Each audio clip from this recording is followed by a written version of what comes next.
Welcome everyone, I'm RJ, this is my channel where I just talk about mostly basketball, but we'll see what this evolves into. Mostly about news around the NBA, WNBA, even around the world of basketball, because I covered the Olympics and the FIBA World Cup last season. So I usually just talk ball. I'm not that nuanced, I'm not like a crazy great analytical person, but I just give my own narrative and my own spin on it, and I'm trying to improve upon that more. That's why there have been no actual daily NBA news updates, and I've been trying to figure out how do I want to do this. So with that being said, it's time to talk about the WNBA playoffs that obviously started on Sunday, which obviously is tough for the WNBA because the NFL is there, so it's not I would say ideal, but it is what it is at the end of the day. I still watched the first 3 games essentially. I couldn't watch Aces Storm live, but I did watch the first 3 games mostly, even though I obviously had NFL on also because it's just pure entertainment and I can't give up on it. And yeah, Sundays are just special. And this upcoming Sunday, it's the last day of baseball with the NFL, which is fucking crazy. Or regular season baseball, that is, obviously. But let's talk about the games that happened. We'll talk about them a little bit, and then we'll talk about how I feel heading into these game 2s.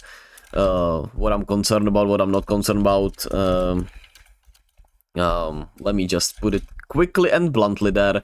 Well, let's talk about first and foremost for obviously the first game that happened, which was the Liberty, the number 1 seed, beating the Atlanta Dream, which is not surprising, obviously, the number 8 seed, but it was kinda a cruise for the Liberty. It did get close for a bit, but I mean, it felt like the Liberty were kind of playing with their foot a little bit. They started off really hot, they got off to a huge lead. I don't know if they got up to a 20-point lead, but they were up big in the first quarter, and they let their guard down, I think, a little bit. But it was about as well as you would like it for the Liberty. For their first game to go, Sabrina had a really good game. She looked really great today, which of course was one of my biggest concerns for the Liberty. Leonie Fiebich got inserted into the starting lineup for Courtney Vandersloot, and she was incredible. 21 points, 7 of 8 from the field, 4 of 4 from the 3-point line, and she's been really incredible.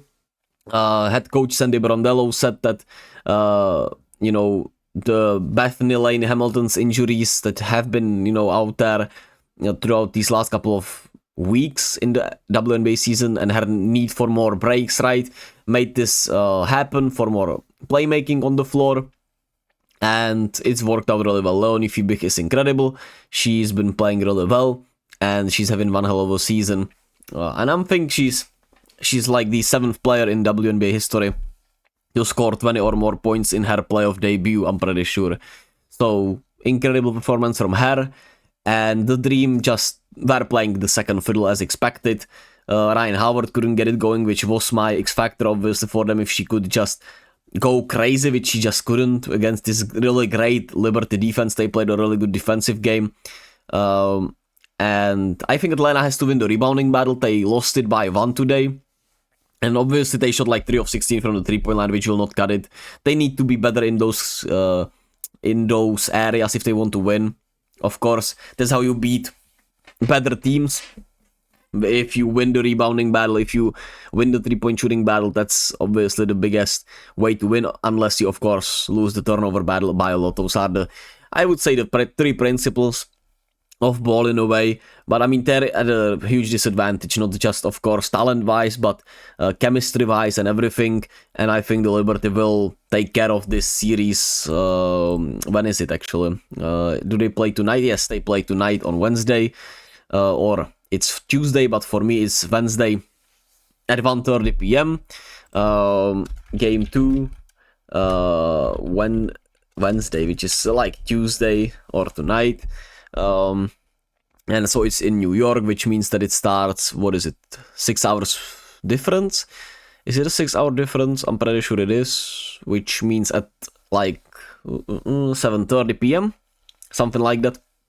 And I think the Liberty will take care of the series, of course, and end it tonight. while we head into the second game, which was Caitlin Clark's anticipated debut in the playoffs. 93 for the Fever, 93 for the Sun, 69 for the Fever, as the Connecticut Sun obviously took a 1-0 lead.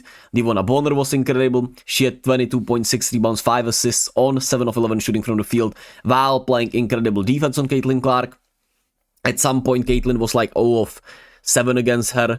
She did have like 1 or 2 moments where she just short-circuited in a way, but it was a little too late for Caitlin, who just couldn't get into her rhythm. They forced her obviously more to her right than her left, and even when she got to her patented step backs and shots and got good looks, she was a little sped up, it felt like, and the shots just weren't falling for her. Of course, you have to give a lot of credit to the Connecticut Sun for the way they play defense, but you also have to just point out that Caitlin looked a little sped up herself, which of course was made by the Sun a lot, but it's a little bit of a both, right? She could have just played better, nonetheless, how well the Sun have defended her, but let's give more props to the Sun than tear down Caitlin, because it's her first playoff game and the Sun are experienced and they played an experienced game. Alyssa Thomas had a triple-double. She had like 13 points, 10 rebounds, 12 assists, and she really did well on the fast break for the Sun, and they played really well with their pace. I thought they attacked really quickly and they played with a really quick pace and abused the size difference for the guards and the forwards. Of course, Bree Jones against Alia Boston was not that big of a mismatch, and Bree Jones really struggled, which I thought was gonna be huge, for the Sun if Bree Jones can continue to play the way she did. But it did not matter because everyone else stepped up pretty much. And Marina Mabrey was out of her mind off the bench, 27 points, 3 rebounds, 3 assists on 9 of 20 shooting from the field. A really great playoff debut off the bench for her. I mean, not playoff debut, but playoff performance. First playoff game for the Sun, that's what I wanted to say. So shout out to Marina Mabrey. That's my favorite player in the league. And Caitlin Clark, of course, as you can see the numbers: 11 points, 4 rebounds, 8 assists, 3 steals, 1 block and 2 turnovers on 4 of 17 shooting from the field today or yesterday. And the Fever actually play on Thursday, which means on Wednesday. We'll see if they can win game 2. I think it will be a closer game, but I do think the Sun will win this in 2. Even though I do think we'll have a down to the wire match game 2, but we'll see. Of course, it's just my prediction on how it went, because they were in this game despite how bad Caitlin was playing, and the turnovers, she had just 2 turnovers, which I think is huge. We'll see if she can keep it up for the game 2 and make it a close series at least. Minnesota Lynx beat the Mercury 102-95. Next, the Lynx of course lead 1-0. They play also on Wednesday or Thursday for me in the Czech Republic. It's at 3:30 a.m. in Minnesota. God knows when it is, but it's on Wednesday. It's on Wednesday. And Nafisa Collier had an incredible game. One of the MVP candidates for this season, of course. We'll talk about the unanimous MVP. But Nafisa Collier had 38.6 rebounds, 4 assists on 11 of 19 shooting from the field, which was incredible. And she was really great. The Lynx were really great off the bat, and they started off as I expected, real strong, real fast. But the Mercury shot lights out from the 3-point line and shot like 14 of 28 from the 3-point line. Natasha Cloud was incredible with 33.6 rebounds, 10 assists on 14 of 23 shooting. Diana Taurasi had 21 points. And the Mercury offensively just kept themselves in this. The Lynx, the paint attack really helped them a lot, and their ability to get to the free throw line, because they had a huge advantage on the free throw line. And the Mercury made it a way closer game than it probably should have been for the Lynx, which is a little scary for them. But at the end of the day, we knew that the Mercury were going to be playing with a lot more edge, a lot more heart for Diana Taurasi. Even though, of course, the Lynx want her to retire on Wednesday, the Mercury don't want that to happen just yet. And even though we, of course, don't have it officially confirmed that she will retire if they lose, it has been pretty much out there as this kind of a magic for Mercury maybe. And they almost pulled it off, and they were really good despite a really bad first quarter. They got off to a slow start, but they kept themselves in this, shot lights out, and we'll see what happens in game 2, even though I fear for Mercury that the Lynx will not will play better defensively in game two and end this series. And lastly, Aces beat the Storm 78-67. The Storm had just two points in the fourth quarter, and Tiffany Hayes was incredible as the X factor for them.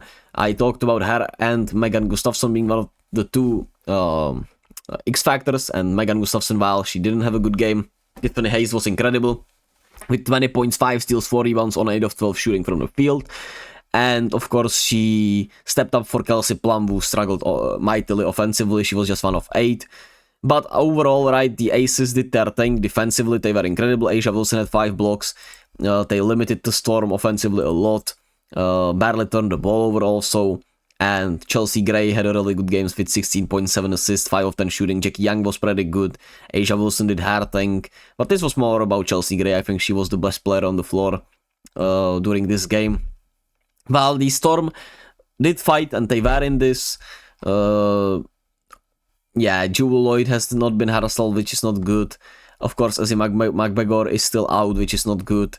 We'll see if the Storm could force Game 3. I don't know, I don't think so. I genuinely think all these series will end in Game 2 or in 2, but we'll see. We'll see, of course.